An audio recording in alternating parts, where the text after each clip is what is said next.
ભાવનગર જિલ્લાના જાણીતા ડોક્ટર પાનશેવાલા ઉર્ફ જિગ્નેશ પંડ્યાએ કરી પોતાની પત્ની અંજલિ પંડ્યા ઉર્ફ જાનુ પર બેવફાઈ.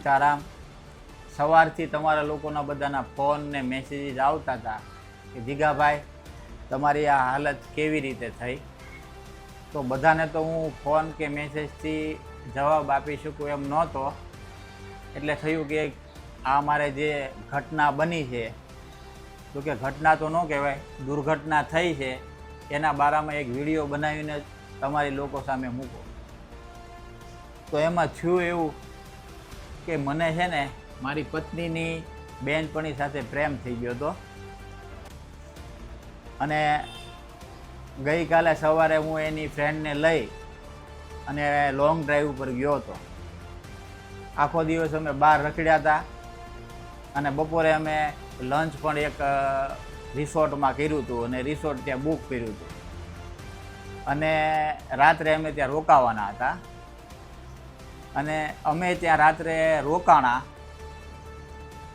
અને અડધી રાત્રે મારી પત્નીને કોઈએ કહી દીધું, કોઈએ એના કાન ભમેરી કર્યા કે કોને ખબર, એને બાતમી મળી ગઈ. તો એ ફટાફટ ત્યાં પહોંચી ગઈ. તમારા લોકોના મનમાં એક જ વિચાર આવતો હોય છે કે જીગાભાઈ આ તમે ખોટું કર્યું, તમારો જ વાંક છે, પત્ની સાથે આવી રીતે બેવફાઈ ન કરાય, તમને તમારા કર્મનું ફળ મળ્યું છે.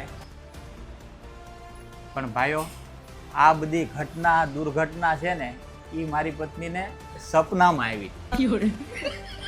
એટલે એણે દાંતણ પછી હાથમાં લીધું, પહેલાં દંડીકો હાથમાં લઈ અને મારો આ પ્રોગ્રામ પૂરો કર્યો.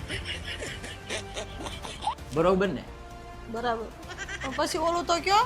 હા, પણ એનો સ્વભાવ બહુ સાફ છે, ભક્તિ બહુ કરે, આખો દી ભગવાનની માળા જ કરે છે, એટલે દિલની બહુ સાફ છે. પછી એ દવાખાને મને એ જ લઈ ગઈ હતી ને આ બધા પાટાપીટી કરે. બરોબર ને? પણ વાક કોનો તો ઈ તો કયો તમે?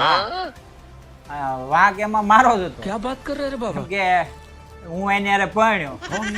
कहाँ से आते हैं? બરોબર ને? બરાબર. હા એમ. નકર આવા આટા વગર ના રે मरना तेरे को डर नहीं लगता? હાલો નકામો બીજો હાથે પાછો. अब आए ना लाइन જય पे? શ્રી કૃષ્ણ. ये भगवान क्या जुल्म है?